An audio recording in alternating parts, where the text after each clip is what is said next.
Social మీడియాలో ప్రతిరోజు ఏదో ఒక వీడియో వైరల్ అవుతూనే ఉంటుంది. తాజాగా అమెజాన్ డెలివరీ బాయ్‌కి సంబంధించిన ఓ వీడియో ఇంటర్నెట్‌ను ఊపేస్తుంది. ఆ డెలివరీ బాయ్ చేసిన పని చూసి నెటిజన్లు ఆశ్చర్యపోతున్నారు. వీడియోలో డెలివరీ బాయ్ గేట్ తీసుకుని ఇంటి లోపలికి వస్తాడు. అతను పార్సిల్ ఇచ్చే లోపే ఇంట్లో ఉన్న పెంపుడు కుక్కలు అతని వైపు పరిగెత్తుకుంటూ వస్తాయి. ఊహించని ఈ పరిణామం చూసి డెలివరీ బాయ్ ఒక్కసారిగా భయపడిపోయాడు. ఆ తర్వాత అతను చేసిన పని నెటిజన్లను ఆశ్చర్యంలో ముంచెత్తింది. భయంతో ఆ డెలివరీ బాయ్ చిరుతలాగా స్పందించి స్పైడర్ మ్యాన్ లాగా గేటు పైకి ఎగిరి అవలీలగా గేటు దూకేశాడు. ఈ అద్భుతమైన దృశ్యం కెమెరాలో బంధించబడింది.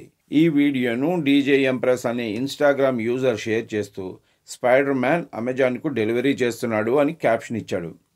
మార్చి 24న అప్లోడ్ చేసిన ఈ క్లిప్ ఇప్పటికే 3 లక్షలకు పైగా లైక్లు సాధించింది.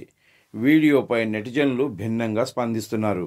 ఈ వ్యక్తి ఎంత గొప్ప జంప్ చేశాడు అని ఒకరు కామెంట్ చేయగా, కుక్క కూడా డెలివరీ బాయ్ స్టంట్ చూసి ఆశ్చర్యపోయి ఉండొచ్చు అని మరొకరు రాశారు. ఇప్పటి వరకు ఇదే బెస్ట్ జంప్ అంటూ మరికొంతమంది కామెంట్ చేస్తున్నారు. అన్నయ్య భయపడినా ప్యాకెట్ మాత్రం కింద పడనివ్వలేదు అంటూ మరో వినియోగదారుడు సరదాగా పేర్కొన్నాడు.